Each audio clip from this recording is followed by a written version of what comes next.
The village of Ashwick lay nestled in the Cotswolds like a secret tucked between hedges and honey-colored stone. On a crisp October afternoon, Olivia Whitmore walked through its weekly market in a soft, rose-pink frock, knee-length, with delicate lace cuffs, a high collar fastened by a single pearl button, and a sash that tied neatly at her waist. Her blonde hair was loosely curled, swept over one shoulder, and her phone glittered in her hand like a modern talisman. She paused at Mr. Holloway's apple stall, a weathered wooden cart laden with russet bramleys and golden coxes. The vendor, a man in his late 70s with hands gnarled from decades of labor, was struggling to lift a heavy crate onto the counter. His tweed flat cap sat crookedly atop his thinning gray hair, and his breath came in short puffs in the autumn air. Olivia raised her phone. "Ooh, bless your heart, good sir," she cooed in a mock country accent, swaying her hips as she filmed. "Shall I fetch ye a wheelbarrow?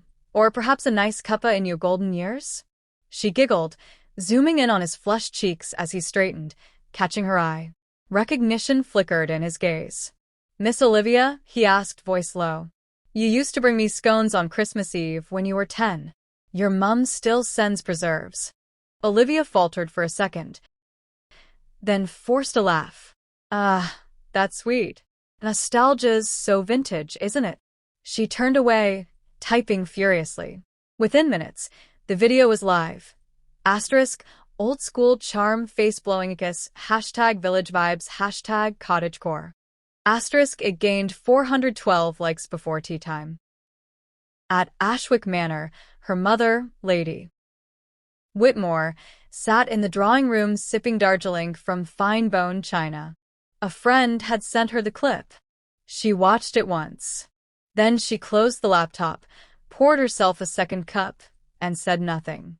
But in the Whitmore household, silence was never empty. It was a vessel, and it was filling fast. Dinner that evening was served in near total quiet. Silver cutlery clinked against spode plates. Rain tapped gently at the Georgian windows. Olivia chattered nervously about trending content and authentic rural aesthetics, but her mother merely nodded, her eyes steady as river stone. At precisely 8 p.m., Eleanor set down her napkin. "Olivia," she said, voice calm as chapel bells at dusk, "you will come to the East Parlor in 10 minutes. Wear the same frock." Olivia's stomach dropped. The East Parlor had not been used for daily life in 20 years. It was a museum of family discipline, high-backed chairs, ancestral portraits watching from the walls, and a padded bench near the hearth that had borne witness to generations of lessons. The fire was lit, casting long shadows that seemed to lean in as Olivia entered. Her pink frock looked out of place here, too bright, too frivolous against the somber damask and oak. Her mother stood by the mantel, holding a smooth wooden paddle. It was polished to a rich mahogany sheen, its edge slightly worn, the Whitmore crest, a stoic greyhound, carved into the handle. Olivia hadn't seen it since she was 12, when she'd lied about breaking a Ming vase. "You mocked a man who remembered your name," Eleanor said, stepping forward. "You turned his dignity into a punchline for strangers. And you did it wearing the very frock your grandmother wore when she knelt too. Apologize after her first disobedience." She paused. "In this house, we do not trade kindness for clout. You will be corrected." Olivia opened her mouth. "Mom, it was just a..." Silence. The word fell like a gavel. "You will not speak again until I give you leave." Her mother gestured to the bench. Olivia, heart hammering, walked forward. The firelight caught the pearls on her collar, glinting like tiny tears. "Bend over the bench," Eleanor instructed. "Hands on the far edge. Keep still." Olivia obeyed, her pink frock stretching taut across her back. She felt her mother's fingers, cool, precise, lift the hem just enough to expose her thighs, still clad in sheer stockings. The air kissed her skin. Then came the weight of the paddle resting lightly against her. The first strike landed with a sharp crack, low, across the fleshy part of her thighs. Olivia gasped, fingers digging into the velvet. "One," her mother said, voice unwavering, "for mocking a man who carried your childhood apples without payment."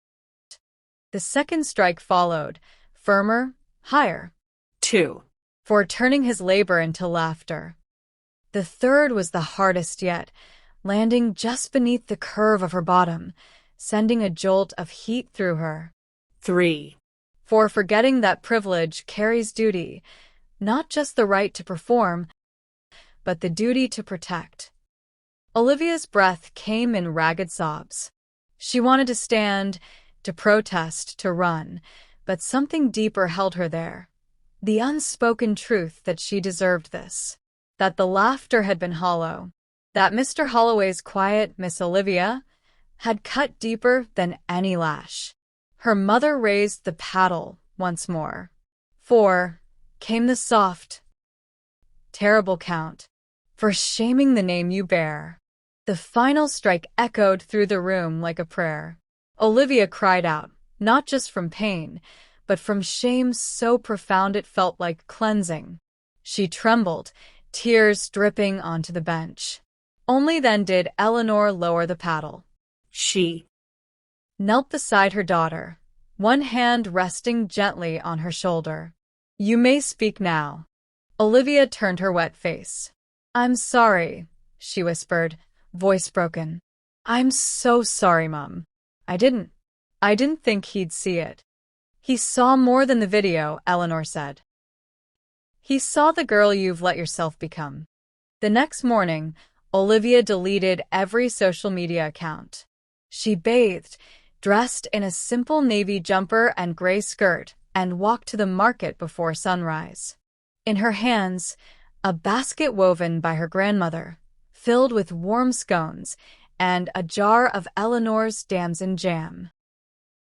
Mr. Holloway's stall was just being set up. He looked up surprised. She didn't film, didn't speak.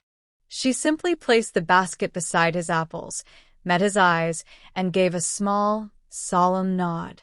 He nodded back. "Thank you, Miss Olivia." From then on, she visited every Tuesday and Friday. Sometimes they exchanged a few words about the weather or apple varieties. Never about the video. Never about the pink frock. At home, Olivia began reading her grandmother's journals, volumes filled with inked reflections on conduct, charity, and quiet strength. One entry read, "A true lady does not seek applause. She seeks to ease another's burden." She wrote her own letter to Mr. Holloway, not for show, but sealed in cream paper, delivered by hand. In it, she apologized without excuse. Months later, during Ashwick's Heritage Fair, Olivia stood before a small crowd in the village hall. She wore a tailored wool dress in deep green, her hair pinned neatly back. She spoke about the weight of witness, about how every person we meet carries a story, and how our gaze can either honor or harm it. Her voice was steady, her eyes clear. In the back row, Eleanor watched, hands folded in her lap. When Olivia finished, the applause was modest but warm. As the crowd dispersed, mother and daughter walked home together through the golden evening light. "You wrote well," Eleanor said at last. "I meant it," Olivia replied. They passed the manor gates in silence. Inside, the pink frock still hung in the closet, untouched, not discarded, but retired like a lesson learned.